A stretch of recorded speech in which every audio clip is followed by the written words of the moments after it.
Welcome to PowerSys channel. In this video, we'll see how to perform UI validations in Canvas application. UI validations helps us to have a valid data received from the end user. Let's get started. For the demo purpose, I have already created a form, already created a Canvas application with this screen. And on button submission, we are going to create a record in an entity in the backend. Now, without providing the value for each field available in this form, we can able to submit this record. And let's see.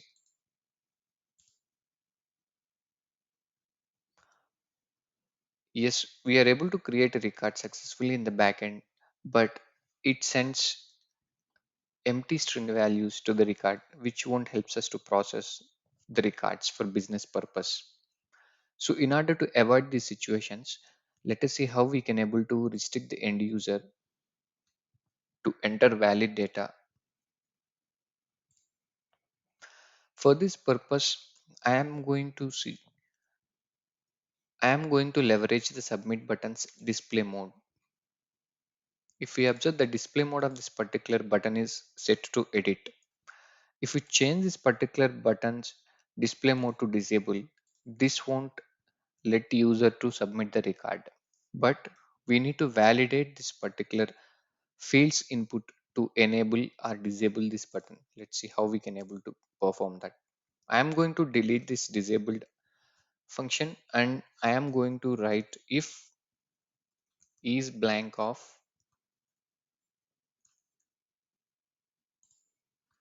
txt name.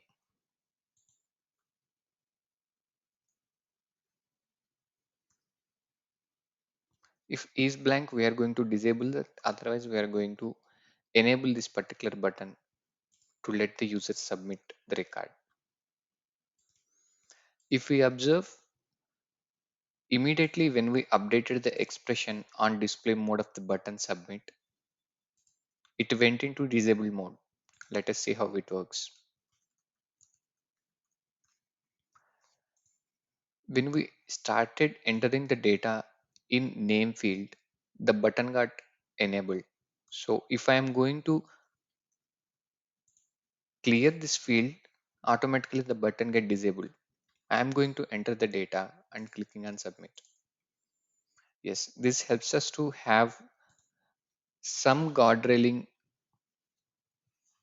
to ensure a proper data or correct data or at least required data received from the end user. Let us see how we can able to let the user know that he entered incorrect data and inform to provide a valid or correct data. So for this, I'm going to take phone number field and I'm going to take a label to show an error message.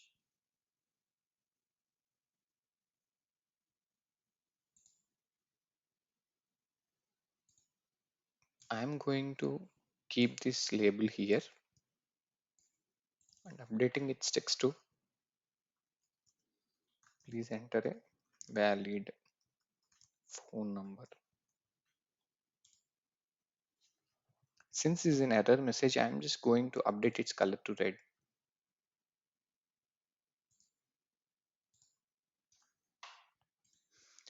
And what I'm going to do is we can able to update this particular format to number which only accepts number. If we try to enter any string character, it's not going to allow so. But when we change this particular input field type of format to number, it is allowing only to enter numbers, but we can able to enter decimal numbers also, which is not accepted or invalid format for a phone number. Let us see how we can able to restrict this. For this, we are going to make use of regular expressions, and on change of this particular button, on change of this particular field, we are going to use if is match of txt phone dot text, comma, if it matches to decimal number,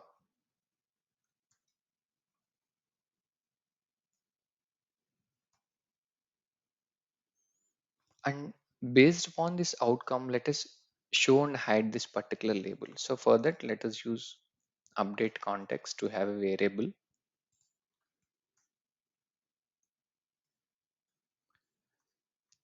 is valid phone to true.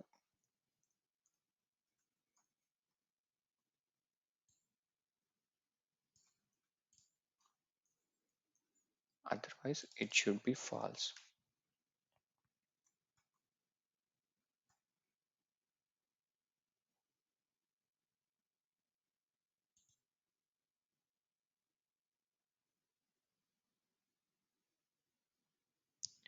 Yes. Now what we are going to do is we are take this, let's take this variable and select the label and go to the visible property and remove the true and update its variable. So whenever this particular expression gives us false, then only we need to show this particular error message label to be visible. So for that,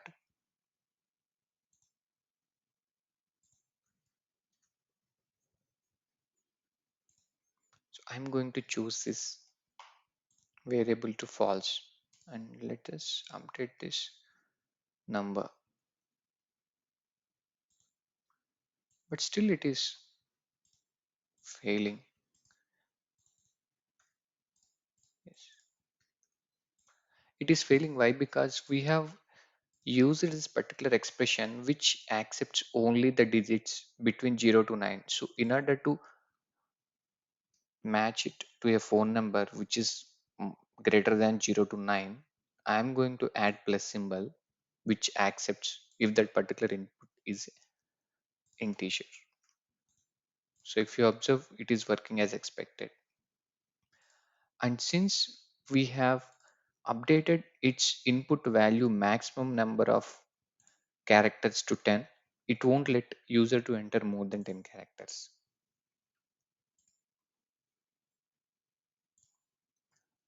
And now let us validate how we can able to perform the same thing for an email address validation. And for that, I am going to add one more label to the screen and adding it here and updating a text to please enter a valid email address.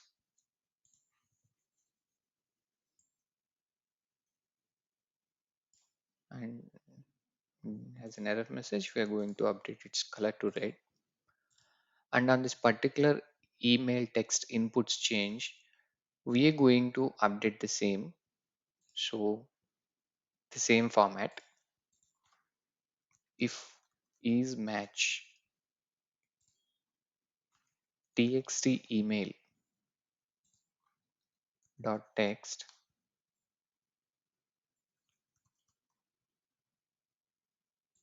email, and I'm going to copy these variables and will update the variable name.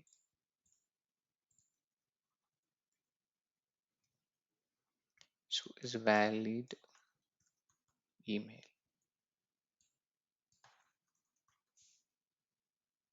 email.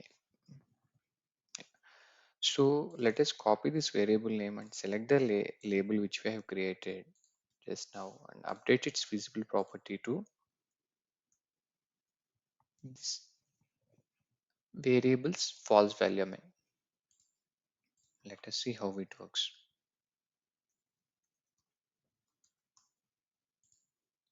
It is working as expected. So since it's an invalid email address, it is throwing an error. So this particular is match returns true or false based upon the condition that we have or expression that we have provided for the function as an input. If the input value provided is an email is an email which is valid, we'll get to true as an output. And if we provide an invalid email address, we'll get false as an output. So this is how we are going to perform validations. And let us say user provided a name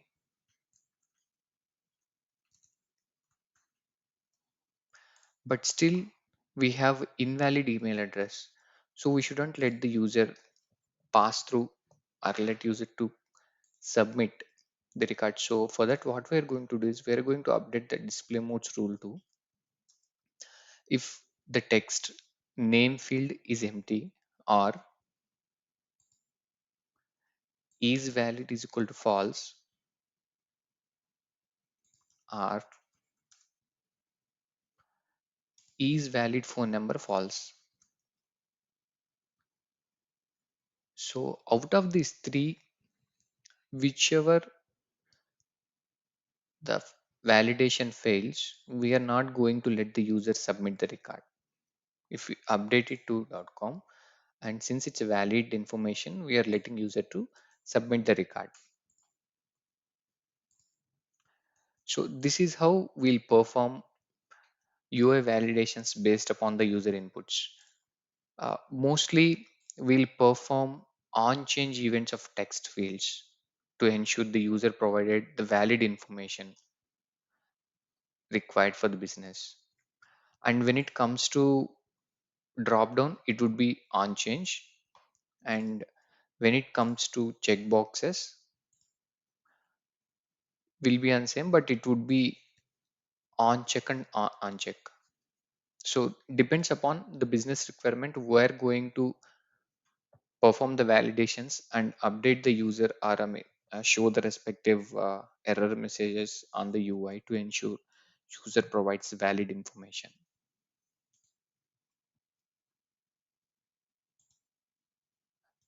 Thank you.